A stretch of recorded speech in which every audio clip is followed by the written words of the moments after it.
Hi guys, আজ আমি আপনাদের করে দেখাবো পাবদা মাছের ঝাল। আপনারা অনেকেই হয়তো সর্ষে পাবদা খেয়েছেন। আজ আমি আপনাদের একটা অন্য রকম রান্নার রেসিপি করে দেখাবো, সেটা হচ্ছে পাবদা মাছের ঝাল।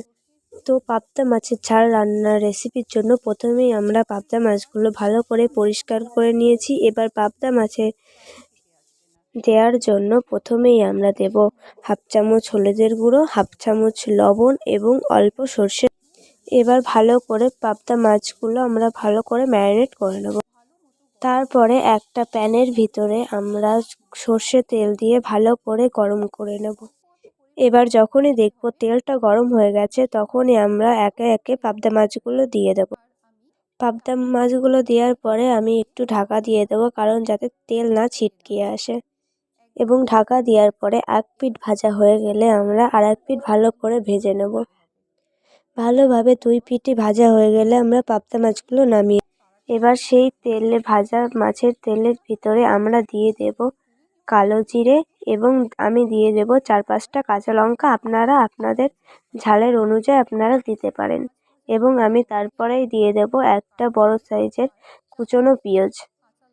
এবং পেঁয়াজটা আমি ভালোভাবে ভেজে নেব। তারপরে ভালোভাবে ভাজা হয়ে গেলে আমি দিয়ে দেব তার ভিতরে কুচনো টমেটো।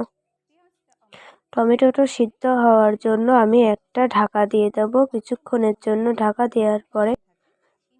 দেওয়ার পরেই আপনারা দেখতে পাচ্ছেন টমেটোটা অনেকই সিদ্ধ হয়ে গেছে। এবার একটু চামচ দিয়ে আমি ভালো করে টমেটোটা সিদ্ধ করে হয়েছে নাকি সেটা আমি দেখে নেব।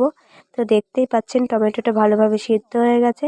এরপরেই আমি এর মধ্যেই আমি দিয়ে দেব 1 চামচ আদা, 1 চামচ জিরে গুঁড়ো আর 1 চামচ ধনে গুঁড়ো, আর দেব 1 চামচ কাশ্মীরি লঙ্কার গুঁড়ো, আর দেব হাফ চামচ হলুদ গুঁড়ো, আর দেব হাফ চামচ লবণ। এবার ভালো করে নাড়াচাড়া করে অল্প জল দিয়ে ভালো করে মশলাটা ভালো করে কষাতে হবে। এবার দেখতেই পাচ্ছেন মশলাটা ভালো করে কষানো হয়ে গেছে। এবার আমি পরিমাণ মতো জল দিয়ে দেব। আপনাদের পরিমাণ মতো আপনারা জল দেবেন। এবার জলটা দেওয়ার পরে যেই দেখবেন জলটা ফুটে যাচ্ছে, মানে ফুটছে, তখনই আমরা মাছগুলো দিয়ে দেব। এবং মাছগুলো দেওয়ার পরে আমি 2 মিনিট পরেই আমার রান্না কমপ্লিট। তো আমাদের রান্না কমপ্লিট।